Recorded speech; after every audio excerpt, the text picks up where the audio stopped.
All right. And let me turn the volume down on my phone so that it doesn't blow up. What's up, guys? It's happening. Josh, Hey, Todd, apologies for being Dan, so Branden. late to the game. Good to see you, Oh, boys. no worries. I Got a came in little- hot little from Whiskey schmutz in Acres. Some cool things coming up over there, man, that we should discuss. Oh, I know, for real. So I'm gonna have Nick back on my my little podcast that I do, the Glass Less Traveled. I'm gonna have him back on this year because they change and they do so much new stuff all the time. So Yeah, I boy. feel like we kind of have to have we'll have him back on so that he can talk about the new stuff because they won awards at San Francisco Double Spirit. gold, double gold, double gold, and gold. Yeah. Man, that's wild. They just they cleaned up Whiskey Acres, and they have that new they have a new rye coming out soon. So their bib rye I just got to taste. I was the first group that ever got to taste it. And I'm so waiting good. for him to send. I'm waiting for him. I want to be popular enough to get like media samples sent to me. Like that's my goal. You know. Well, he's also planting. He's too, planting. bro. They're planting more of this, by the way. They're planting I more. want to glass. say they said they're like 14 acres of that. Yeah, they're planting more glass gem. So I don't know. I'm hoping that we helped, kind of put the glass gem. I wish I would have. This is all I have left. I have like a half a bottle left. I'm so pissed off of myself that I only bought one bottle of this. Oh. So I'm trying to save it, But we've got way more coming up with them. We've got our rye coming out. That's going to be released in 6 days, next Wednesday. That's going to be released. And I'm really, really hoping. I talked to Nick already about doing this, the maple syrup, and he's like, "Well," he goes, we'll talk. We'll talk about it." So I'm hoping he buys extra maple syrup barrels so that we can do a barrel pick of this. But nice. We're not talking about Whiskey Acres barrel picks right now. We're talking about Starlight barrel pick. Starlight barrel pick. Yes. Here it is. So I have my little. You guys got your little. You guys have. So at this point now, we have all officially had it. Branden, you sent me 2 little samples. I finished one already, and I put together my tasting notes for it. Super professional. For real, right? Your tasting notes were on point. Peer edited, peer reviewed. They should be published. Does anybody know somebody from Forbes? Somebody call Fred Minnick. Somebody call Fred Minnick. Little adventurous. A little advantageous there. Calm down, buddy. Easy, Michael. All right, so I haven't. Hey, I should have. Is it just my connection? I'm seeing these two. I'm seeing I'm seeing Todd and Branden spinning. Is that just me? Might just be you. Okay. Yeah. I haven't had enough to drink yet to spin. Well, I mean, whatever you're into. All right, so I'm going to pour Just the don't whole. sit and spin. Pour the whole 2-ounce sample. I also. Me too. I don't know if you guys sample with water at all. But I wanted to sample it with some water. I'm going to take a few sips out of it. I'm going to let it open up for a couple minutes. For those that didn't watch the first live stream that we did, I want to say, what was it? It was it smells good. About 3 weeks ago, maybe 4 weeks ago, we all did a live stream to kind of talk about the experience that you guys had. Yep. Let's circle back to that so we can let this open up a little bit. Why did you guys land on this barrel? Why was the Cabernet finish versus all the other ones? Don't all jump. Don't all talk at once. I'll go. There you go, Todd. All right, so let's see. We sampled through like 12 to 14, 15 different bourbons while we were down there at Starlight. We had an amazing host. Christian Huber knows his shit and made it very apparent from his ability to climb the barrels in the tasting room in the Rick House to his knowledge of chemistry and everything that goes into it. So we had a perfect guide for the day. We sampled through a bunch, and I remember like the first 4 that we kind of went through, everybody's kind of looking around, like 2 people are like, I really like this, and 2 people are really, I really don't. And so we kind of went that way for a while. And then we hit one of their barrels that we didn't select, which was the bourbon that was aged in the Sauterne French dessert wine barrel.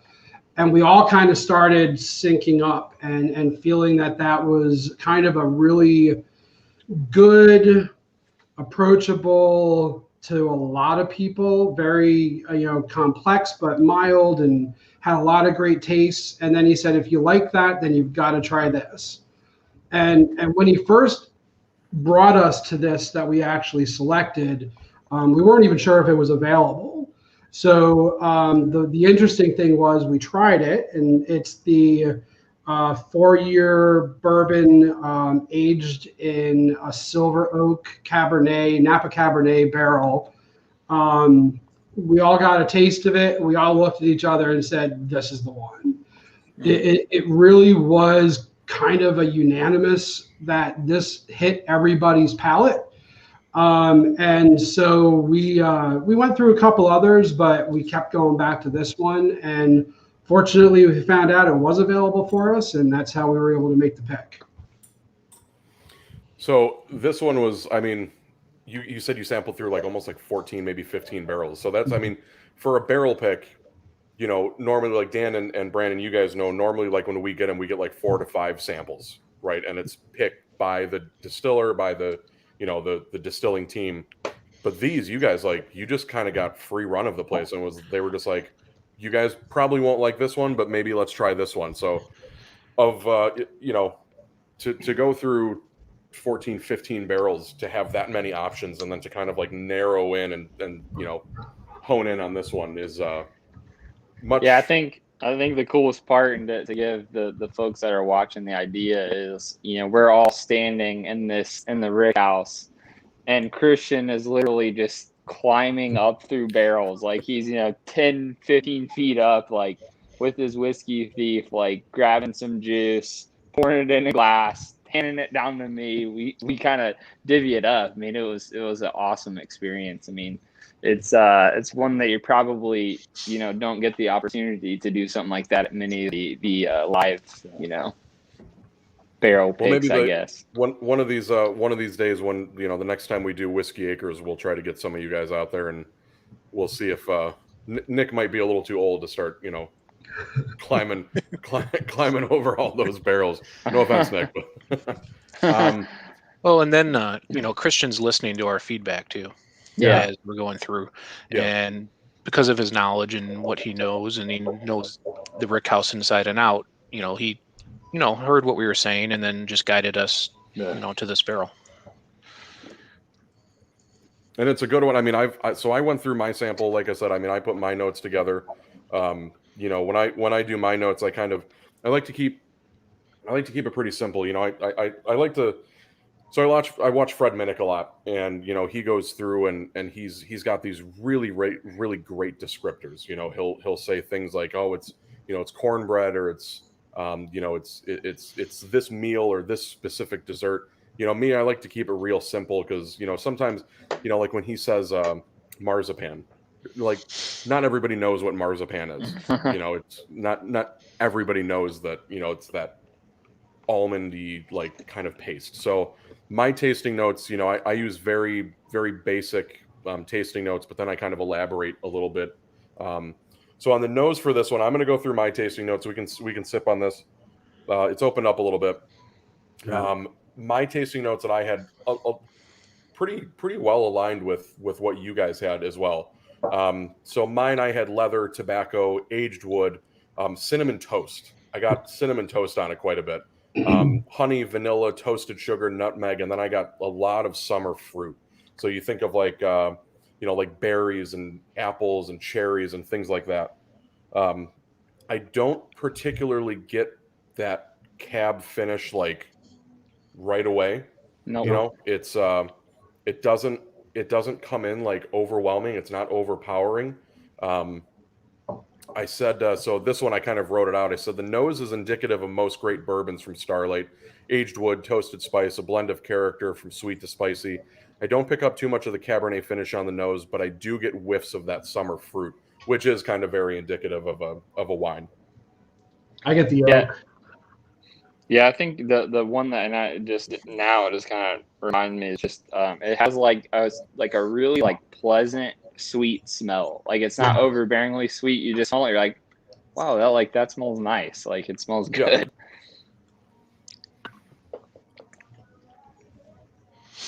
And on the palate, that orchard fruit comes in again. I get that raisin, the fig, like a spring flower, like a meadow flower. I get a slight floralness in there. The one thing that really keeps coming back, though, and what is really interesting about this one is that peppery spice, that peppery finish to it. Yep. They call it the Kentucky hug, like it kind of just like warms, warms your chest and all that. Well, and that's a big thing, I think, Todd, is that it's, or not Todd, sorry, Mike, that it's like when you hear fruit, I think a lot of people tend to think like light and fruity. And although you get the fruit, it's like this warm, deep fruity that you get from this, right? So it's not like we're drinking like a rosé out on the patio type of thing, right? Like there's still that warm depth to it that you would want, right, from a bourbon. So it's almost like a black pepper jam, something that gives you that spice, but there's a hint of sweetness left to it, and it's almost like if you were to take like a stewed fruit or like a cherry pie or an apple pie, like a warm fruit. Compote. Let's go compote. A compote, and like sprinkle like white pepper over it, just to kind of give it that spiciness. Like obviously those two things, like I would never like take an apple pie and like crack black pepper on it. You know what I mean? But it's almost. Some people put cheese on their apple pie, which is fucking insane to me. But psychopath. Yeah, sociopaths is what they are. Nobody puts cheese on an apple pie and doesn't go to prison and use a spork. So I think cheese on apple pies are for spork using criminals. Yeah.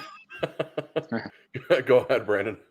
No, I was just gonna say, I think like for me, the cab comes out with the kind of like that black or white pepper. Sometimes I'll get that in a little bit, like if it's a nicer cab, I get kind of like a peppery feel to it, I guess. Yeah, and I think that's where a lot of this pepper is coming from. Is from the Cabernet. So my note, and I just put some water in this just to see if it opens up. Good, God. But I also put on there blackberry, apricot, dark cherry, raspberry. You kind of get that as it rounds the back of the palate. You get some of these berry fruit, some more summer fruit. I wrote out about it. I said this bourbon has picked up wonderful tannins from the secondary aging, not too dry, not too sweet, just riding that midline between being a sweet bourbon and being overly oaky. There's a richness that lends itself to the Cabernet finish, which makes this bourbon complex but approachable. The spice on the palate crescendos. Pretty sweet use of the word crescendo there, guys. Crescendos into what will eventually be the warmth of the finish. And that's, for me, it's 100% true. It's super, super warm on the palate. But then once it rounds the back, it's got that like real deep warm, that hug that just. It's got that, and it lingers on the palate, but not for so long that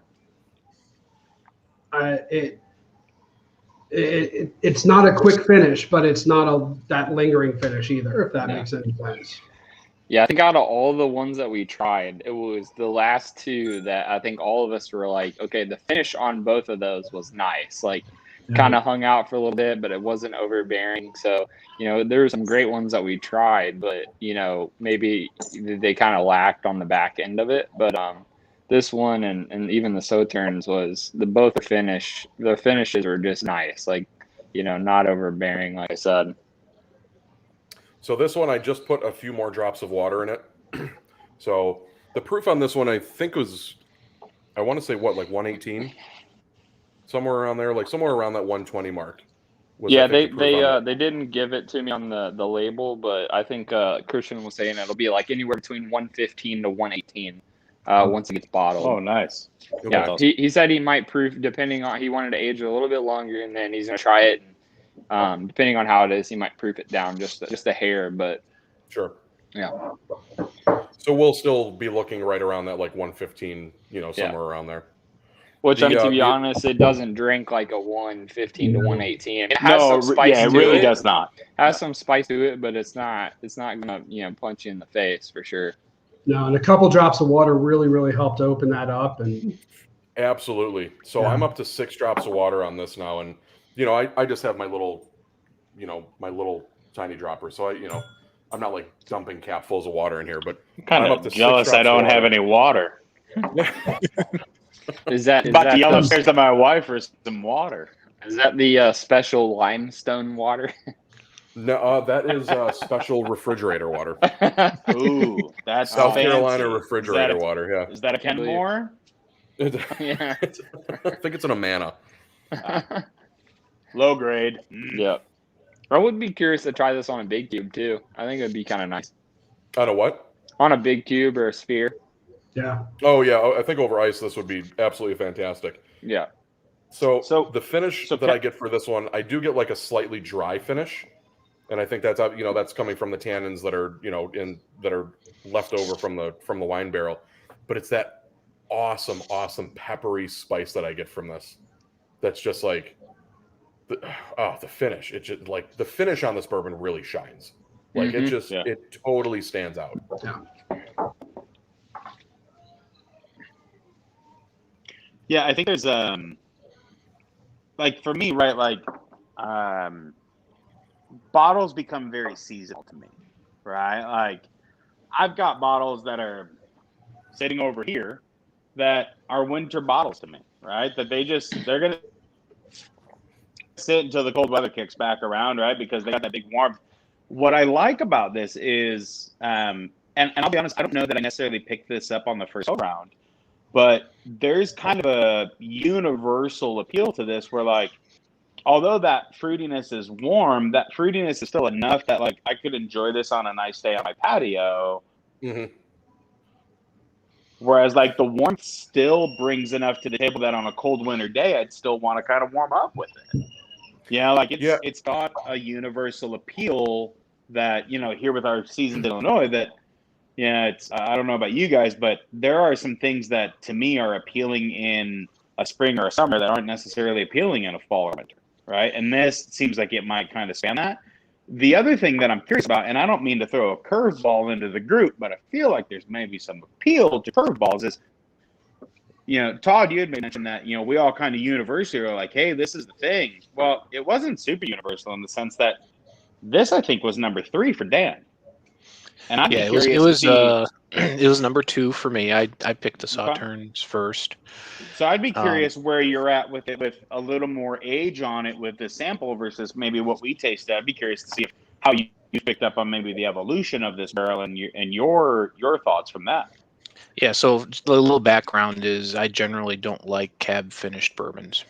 I get the ones I've had have been too cab heavy.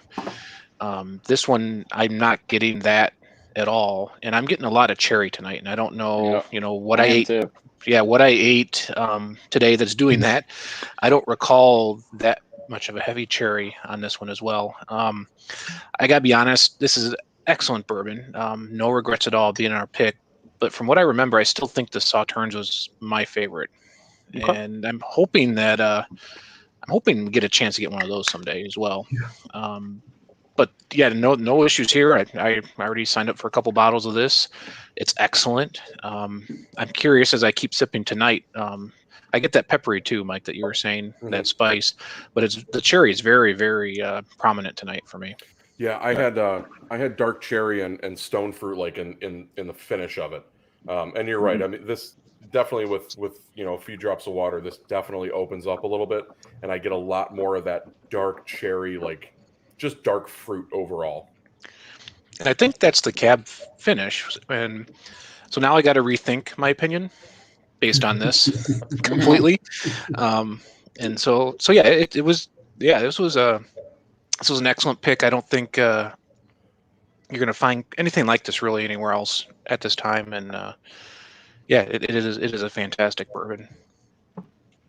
So this one, I like how Josh just wanted to do a quick little flex of his shelf there. I'm hoping everyone noticed that. You just, like a little side turn. Let me just see what I got.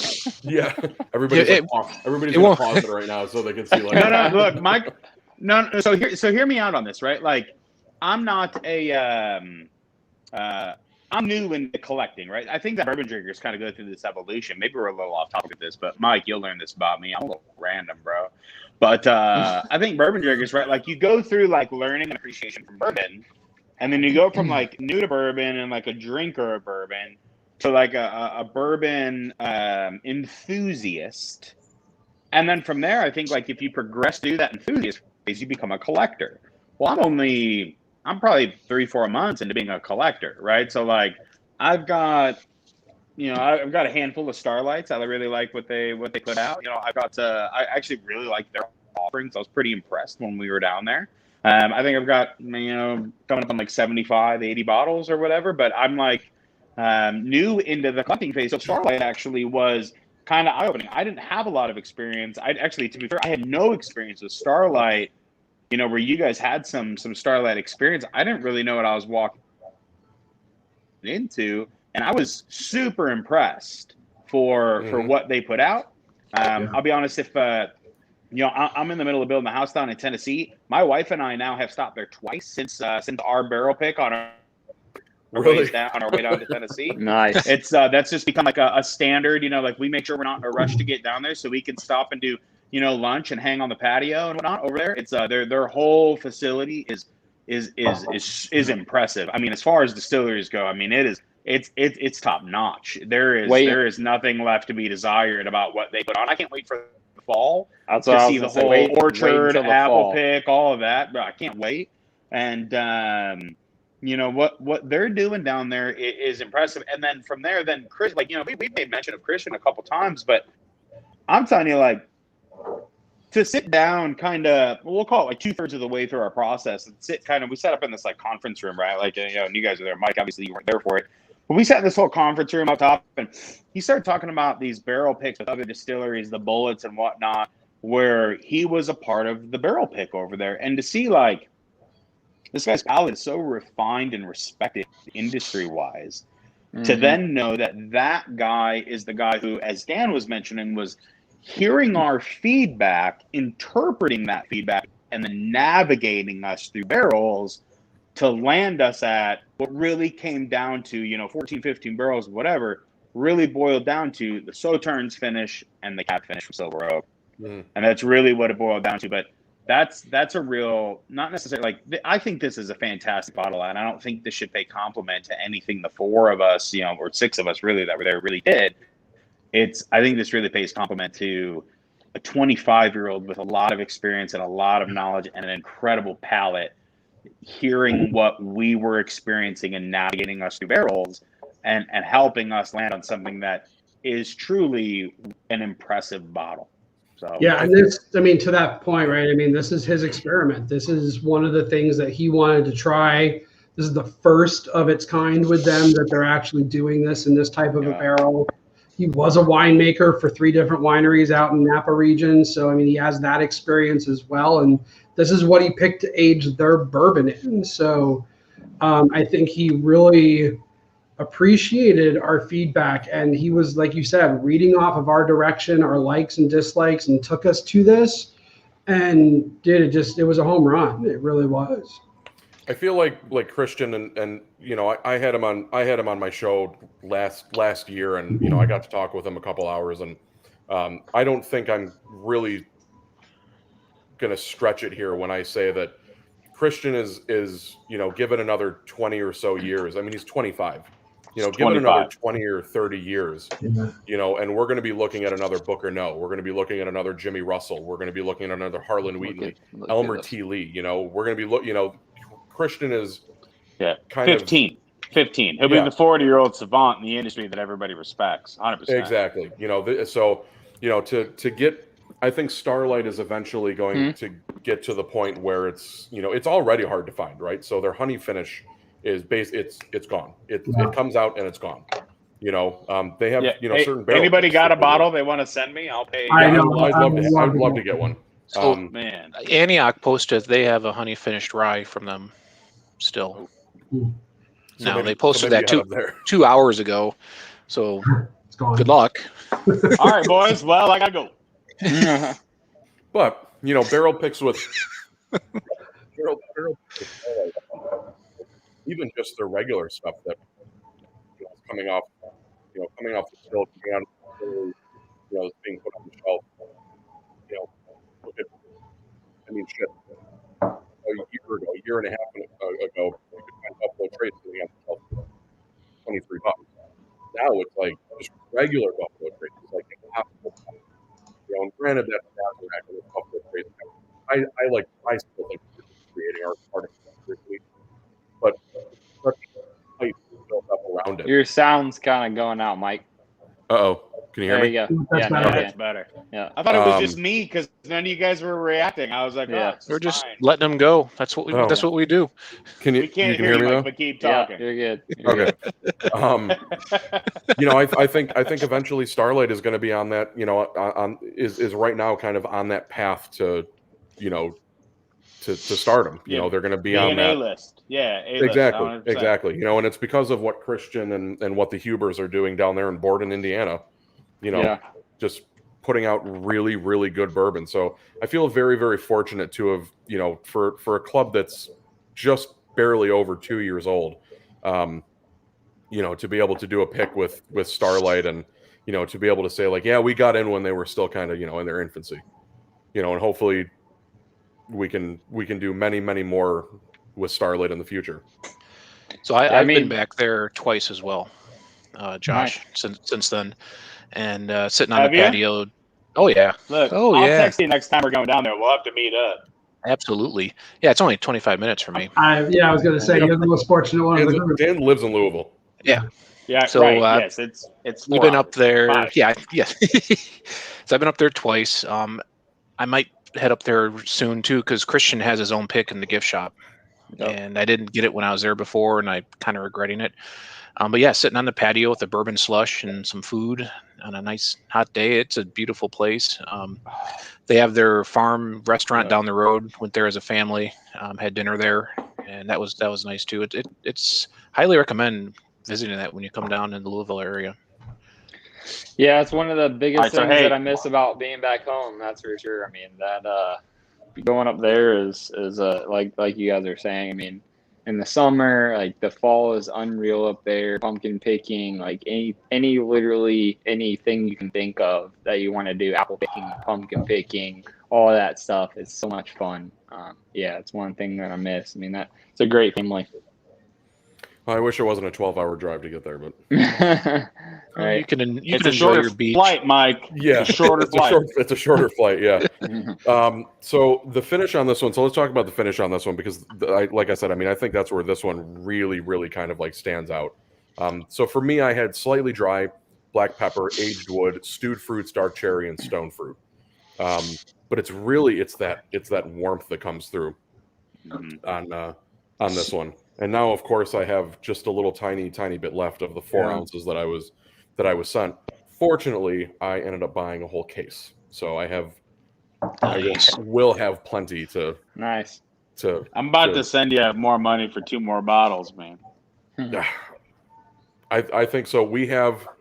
I think we're at the. We're about at the 100 bottle mark right now.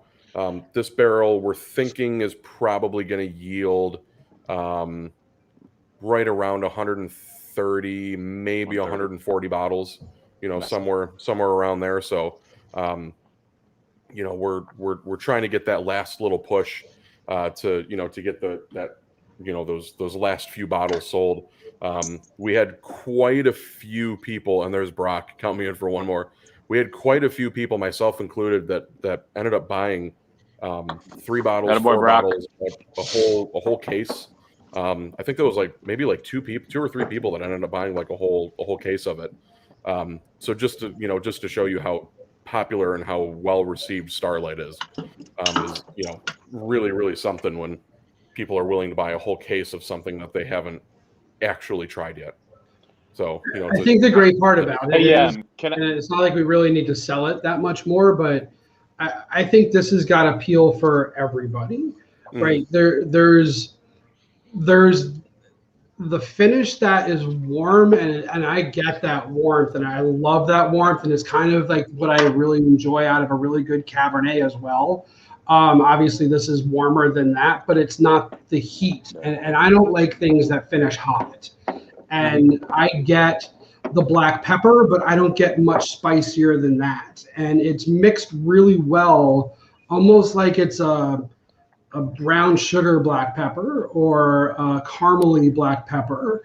And you're getting, but it's not overly sweet at any point through it, but it's enough to take off any really sharp edges. And I think that it's just got a lot of appeal for everybody.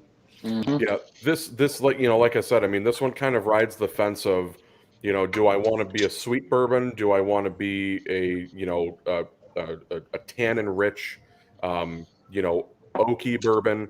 Do I want that warmth? Do I want the sweet? What am I looking for? And it's kind of interesting in how unbelievably complex this bourbon is that it has kind of something for everybody. Yeah, I think that's the biggest thing that drew us to it was, when we talked through it, like when we were sitting around the conference tables, like, the two things where we wanted it to have some sort of boldness, some complexity, but we didn't want it to be centered to, a very refined, like, bourbon palate. We wanted it to be able to be drinkable really by, somebody that's having their first, whether it's a wife or a friend or whatever, that's having their first pour bourbon. Like, we want it to be, approachable and pretty much, a bourbon that anybody can drink that wouldn't turn you away, and be like, oh man, that's too hot, or I don't like that. It has so much flavor, it has complexity, it has a great finish, but it's not, like I said earlier, it's not really gonna smack you in the face and make you turn away and say, yeah, I can't do that. Yeah, even at a 100 110 115 proof, right. Yeah, I mean, I think that, the Cabernet finish just lends this really beautiful depth of character and this beautiful complexity to it that's, unlike the, with the Whiskey Acres pick that we just did, which was, very butterscotch and caramel and toffee and buttery and, just kind of very grain forward and very sweet. This one really kind of is kind of edging its way into, a much older tasting bourbon, even though this is only 4.5 years old. That's a great point. Yeah, that's what I was gonna say. I mean, to age a bourbon 4.5 years and do something like this, you're doing something right. Because there's a lot of bottles behind me that are 4.5 years that don't even come close to this. And that's the thing. I mean, a lot of people are, they look at the number on the bottle and it's like, okay, well, how old is it? Well, right. I mean, the fuck does it matter? If it's good, it's good. You know what I mean? I've had bourbons that are a year old, 2 years old that are absolutely fantastic. I've had bourbons that are 15 years old that are just gross. So the age on the bottle doesn't really necessarily mean anything. But I think when most people try this, if you had not told them that it's 4.5 years, and it'll really be closer by the time it's bottled. It's going to be closer to 5 years. By the once it's actually bottled, and then it spent some time in a secondary in the Cabernet barrel too. So we're going to be looking really closer to a 5-year bourbon. We could just ask them to bottle it at 100 proof and call it well, can it be a bottled and bond if it's finished?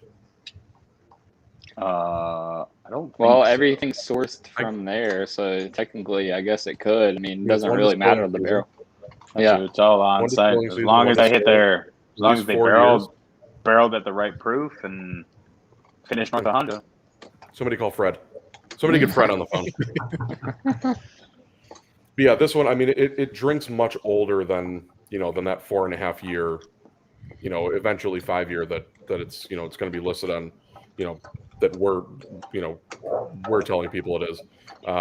It's not going to say obviously on the well, actually, I think on the back label it says 4.5 years. Yeah, it'll say it on the front. It'll say it on the front. On the bottom, below the main label, it'll say it. So, let's see. Like, here's one. So this is the OG double oaked, and you can see down here will be the age statement on it. Yeah. Yeah, they do age statements. Yeah. Hey, Branden, check out this guy. That double Nice. oak is awesome. Yeah. Oh, it's so tasty. Hey, this pick let me from- ask you guys this question. I think there's, we can vamp on this particular bottle all we want about the profiles and nose and all that. I guess what I'm curious about, like, I think there's a lot of new and experienced bourbon drinkers that don't really appreciate the pouring a glass and letting that sit, letting that open up, right? So let's be fair. We've been doing this 35 minutes. This has become, in my experience, if you notice, I'm sitting here nosing the crap out of this glass. It is remarkably different than it was 30 minutes ago when I poured that bottle in here. So I guess I'd be curious to hear from you guys. What are you experiencing? Sorry, I just disappeared. What are you guys experiencing as it opens up over the last half hour, right? Because I've got bottles that I'll pour a glass and my wife's like, you forgot your glass. I'm like, no, that's going to sit for a little bit. I want that to open. And this one is opening up remarkably. I'm actually really impressed with how much that, you get that sweetness in the nose a little bit, but there was a little bit of harshness to it, and it's really rounding off, right? I think the cherry that you're talking about is really starting to become a little more pronounced, but not in an overly sweet way. I think there's a lot going on as this continues to open. I'm curious what you guys are picking up as your pours are opening, if you still have any left. Mike, I'm just jealous that you have any left. Yeah, I got a little bit. I've been slow playing the heck out of this. And Michael had twice as much as we did. So the first sample, I opened the first sample, a few days ago. We have our group chat that we have. I opened my first sample a couple days ago, and I actually let mine sit usually for about 20 minutes or so before I'll nose it the entire time, but I'll usually let it sit for about 20 minutes or so. Tonight, because I've already had it, I already made my notes. I already know what I was getting into. Honestly, I was just excited to drink it. Okay. But you're right. As it sits, obviously, that alcohol converts, it's turning into a vapor and it's evaporating off. So the proof drops a little tiny bit, but you're right. Those harsh notes that you get, maybe that some people would, I guess, call them maybe like astringent, they're just kind of real sharp and kind of harsh. This doesn't particularly have any of those. Yeah, I was going to say that harsh astringent notes. Yeah. These are very, very dulled, even at the beginning of this particular pour. Yeah. Right. So you don't start with that, but even that mild, rounded off, dulled notes that you get are still even declining as it goes. It's where almost the best tip I was given that I'll share to anybody that's watching this thing, right, is that if you got a new bottle that you want to experience, pour yourself 2 pours. Right, and let that second pour sit while you experience that first pour, and then see where that second pour is at as it sat through that first pour, right? Because now that's got some age on it. It sat open for 15, 20, 30 minutes, and it's got some merit to it. And this is just opening up really nicely. I'm actually rather impressed on how this is opening. You know which one did that to me was our Werther's Acres pick. When I got that and did the first pour, I was actually annoyed. I'm on my way. Branden, I'm coming over. Yeah, I was annoyed because I couldn't wait. I was so excited. I poured it right down. I was like, "Oh, where's my butterscotch?" Yeah, and exactly. And it was just very. And finally, same thing. I remember you know what? Show a little patience. And it came out. It did. It was about 20 minutes. But yeah, that one did that to me. I was gonna text Mike and what the hell do we pick? That's what I did. I remember texting all you guys. I'd poured this and that's what I was just about to say, Josh, is if anybody that's watching, your thought right there is a perfect example, because I poured it and I drank it and I'm like, oh my God, did we make a mistake or something? This is totally different than the sample that we had. Okay. Then I poured it again later, let it sit for 20 minutes, and it's totally different. Yeah. And honestly, we kind of talked about this when we went through the that live stream that night. Another one that does that for me is Elijah Craig Barrel Proof. I have to let that sit for 25, 30 minutes, otherwise it just burns me up. So it's just I agree. I think that's a good point that maybe a lot of people just don't really think about, and certainly it's excitement. You're excited to try a new bottle or whatever, right. But sometimes you do have to let it set for a bit, for sure. It was my first. It was my first barrel fact- pick. It showed up, and I ripped the box open. Yep. I mean, everyone saw how long it takes Mike to open a box because he live streamed that. So, and I had it added in my glass, and I was ready to go. And yeah, it was. I was annoyed. Yeah. But Gotcha. then did the second one, and man, there it was. Yeah. It's amazing how bourbon changes locations. Considering the fact this is a Cabernet finish, right? What do we do with a really good Cabernet? We decant it, we let it open up before we drink it. Absolutely. The same thing applies to this. And while some of the keynotes mellow out, I think it makes some of the other more subtle notes come more forward. Like I get more of the cherry as this, after I added the water and as I allowed it to open up, I get more of the cherry. I get more of the sweetness. I actually think it becomes sweeter as it opens up and sits there. And some of that heat kind of dissipates. And I think that it becomes a different drink 30 minutes later than it was when you started it, to your point, Josh. And I think that that's a sign of a great drink. It's a sign of a great bourbon.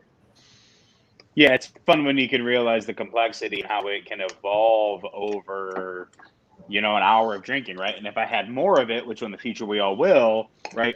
Knowing where it's come in the last 30 minutes, where would it go in the next 30 minutes? And that's what I'm intrigued to see. And I think bourbon really teaches you, whiskey in general, it really teaches you kind of the art of patience, just like wine. I think that's something we can learn from a cab finish where, it's, we're wine drinkers in this house. We travel a lot for wine, and you're absolutely right, Todd. It comes down to, a good wine.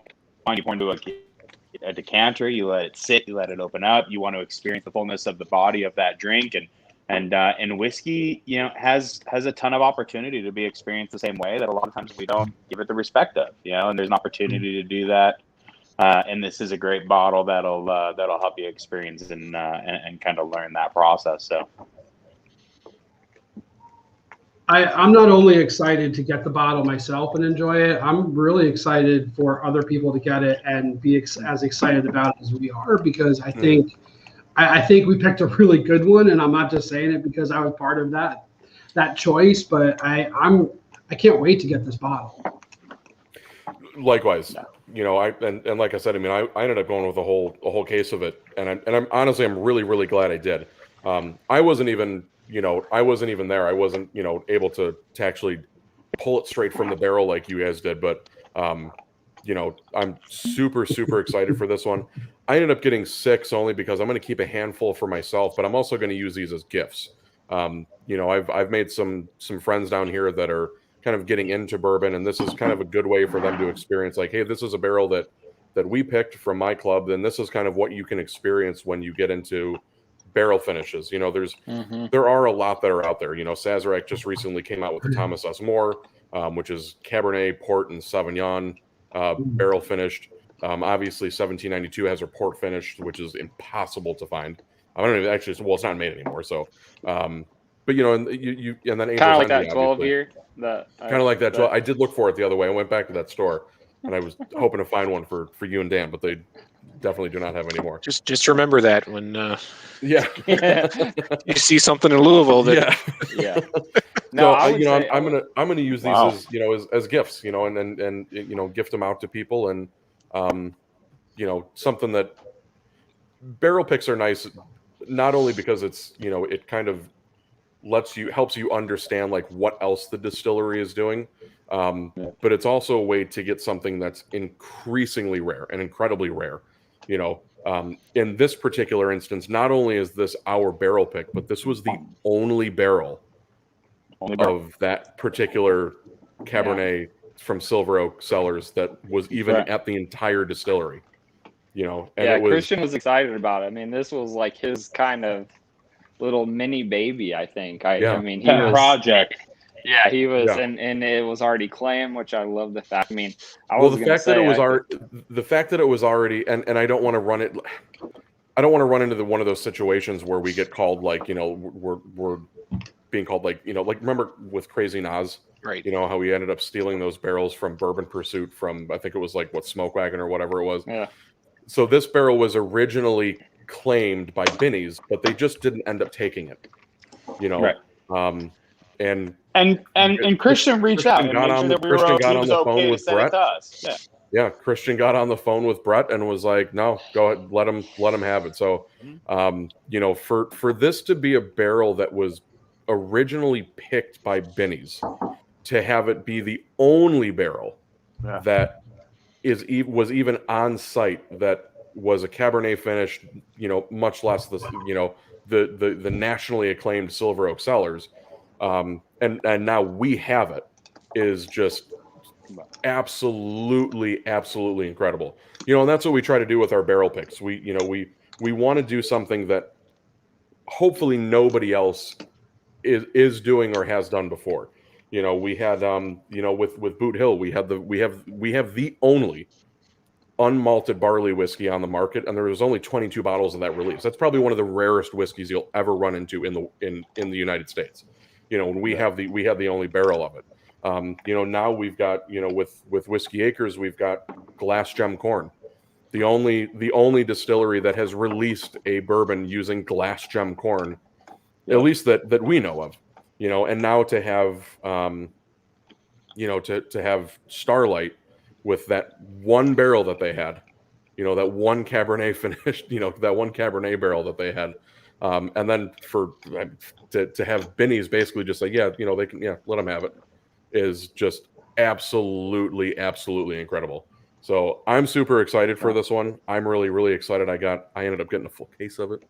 I know, I think Branden, I think you ended up didn't you're at a full case. Yeah, yes sir. I might actually add a couple more. There you go. I've been thinking of adding a couple more too. Yeah. Yeah. Honestly, yeah, Mike, I'm at 3 and I may jump to 5 or 6.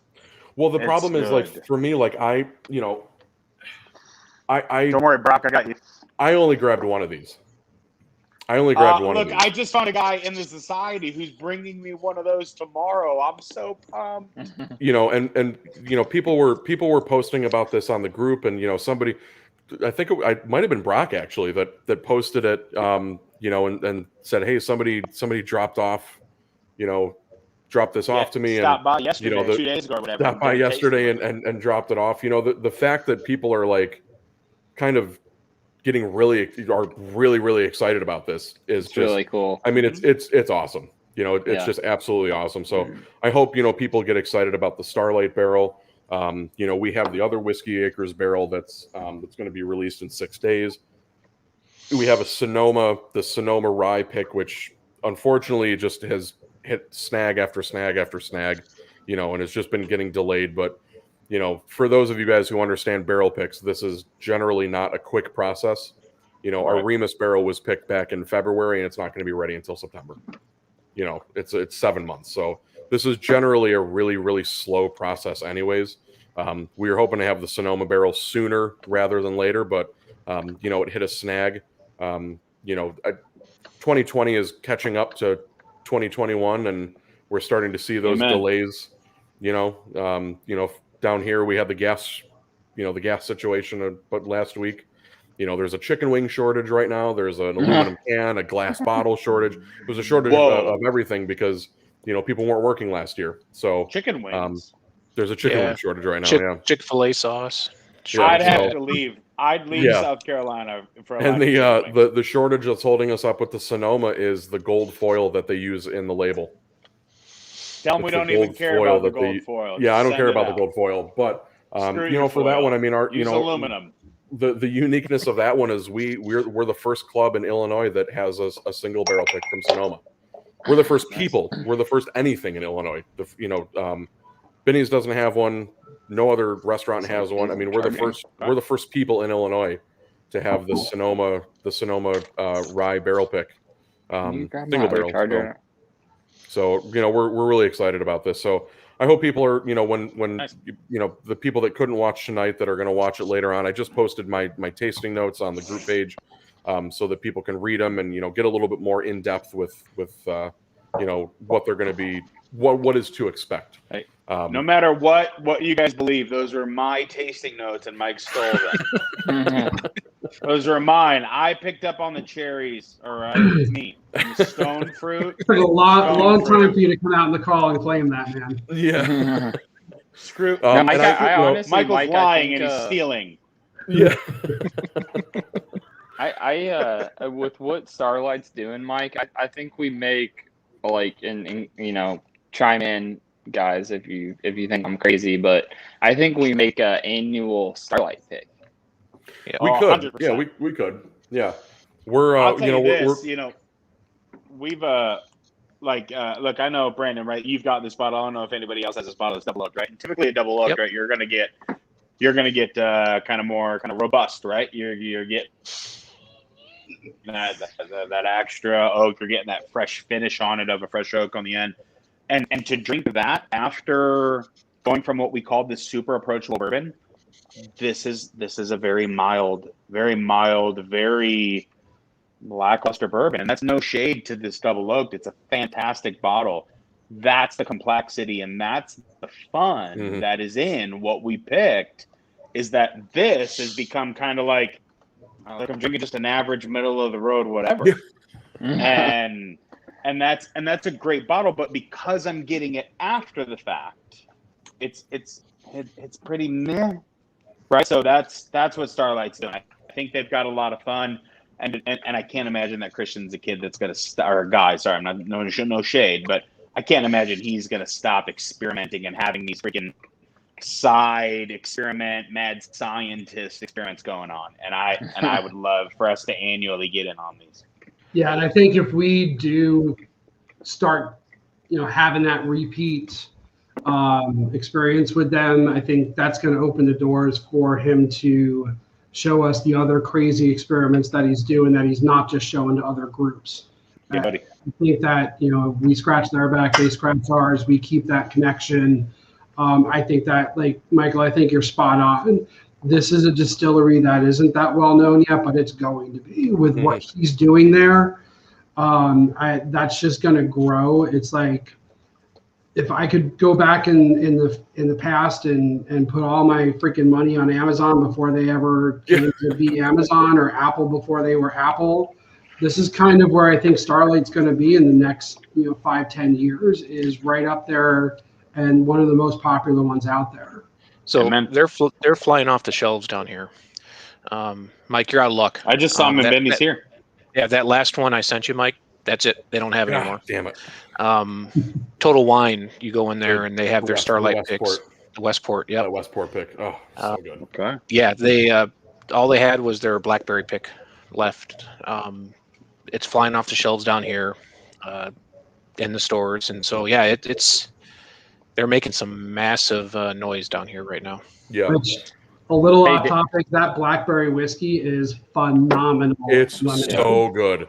Yeah. It's so good. I'll be honest, I don't like the So port good. finish typically at a lot of places, and this is really killer. Hey, Yeah. Dan, when you go up there, can you grab me one of the Christian's picks? Yep. If you Likewise. Yeah, same, Dan. Yep, sure. So Dan, we're gonna. Dan, can you grab me an olive oil?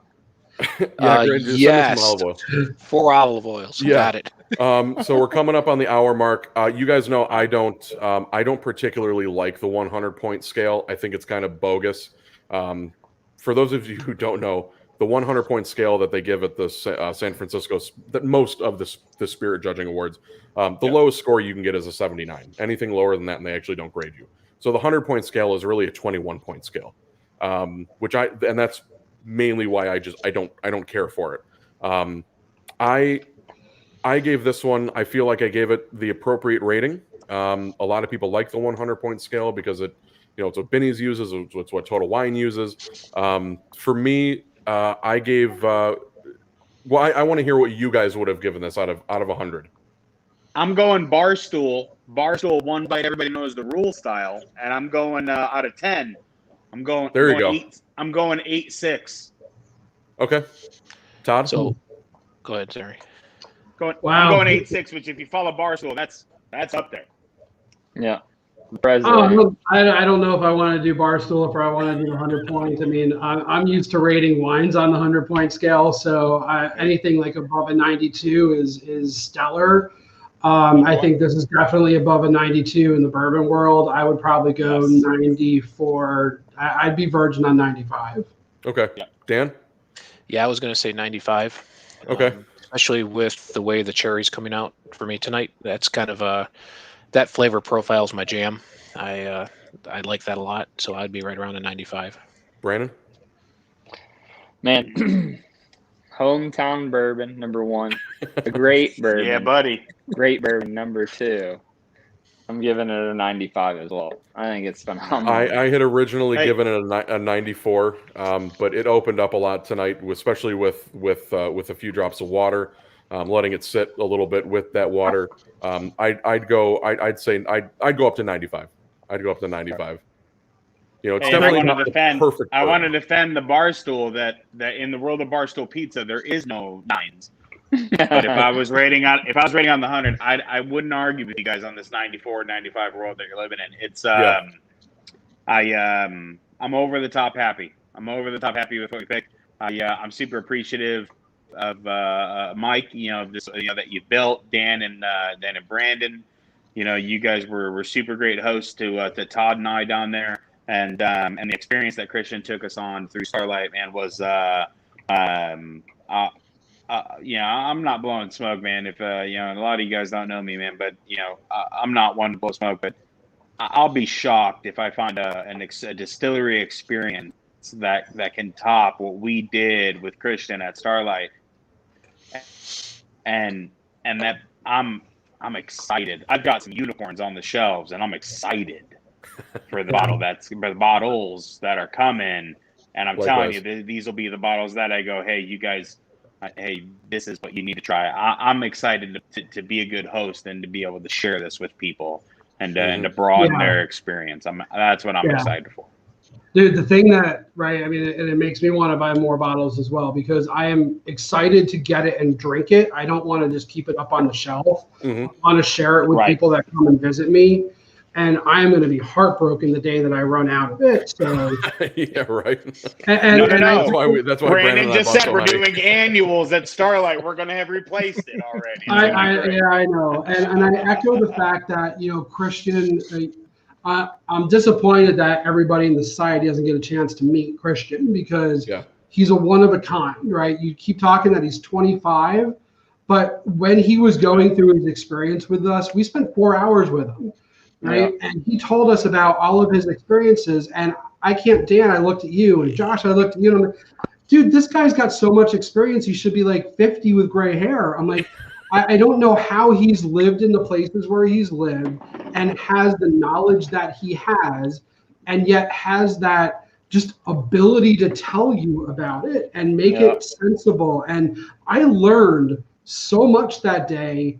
So much more than I ever expected to learn. Like, I was going on this mission to learn about bourbon more than I know now.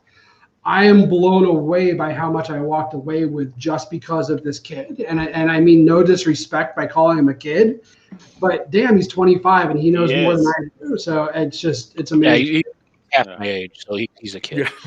All right, guys, we're at that 1 hour mark. Appreciate you, boys. This barrel will be, as with all of our barrels going forward, except for one, is going to be available for pickup at Oak and Swine in downtown Batavia. They are our preferred retailer. They're really close friends of ours. Just wonderful people overall. We've been working with them really from the beginning to help, pick up their bourbon game a little bit, pick up their whiskey game, and building flights and doing all that stuff. Chef Mitch in the kitchen is absolutely killing it with the barbecue. Using all of Byron's recipes and kind of brainstorming off each other. So they're our preferred retailer. That's who we go through for 95% of our barrel picks. So that's the place where we're going to go to pick up everything, including the Starlight barrel, Whiskey Acres, the Sonoma, pretty much everything. So we're going to be working with them a lot more in the future to do some more barrel picks. Bringing some people down into Kentucky and into Tennessee and even into some other states to go to the distillery. It's one of the benefits of being a Patreon member. Josh, you're going to be on the next Tattersall pick with us. That's right. So that'll be exciting. So shout out to Oak and Swine, those guys, Byron and Chad and Show and Mitch and the staff there for Just being super, super awesome people, making killer cocktails and making really, really great food. Best burnt ends in the Tri-Cities. Yeah. So huge thank you to them, everybody who watched tonight and who watches later on tonight and tomorrow and later on this week, and of course, obviously to the 60 or so people that have already ended up buying upwards of 100 bottles of this barrel pick. I think we just need like 30 more, and then we're ready to go. Maybe I'll buy. Maybe I'll buy them all. Yeah, Sure. who knows? I'm pretty sure the 5 of us. Yeah, we might. I might get two more bottles just to make it a nice 8. This way I don't run out anytime soon. Yeah, I'm already thinking of 2 more myself. Yeah, there you go. All right, everybody, thanks for watching. Hang out here for a couple more minutes. I'm going to end the live stream. Cheers, everybody.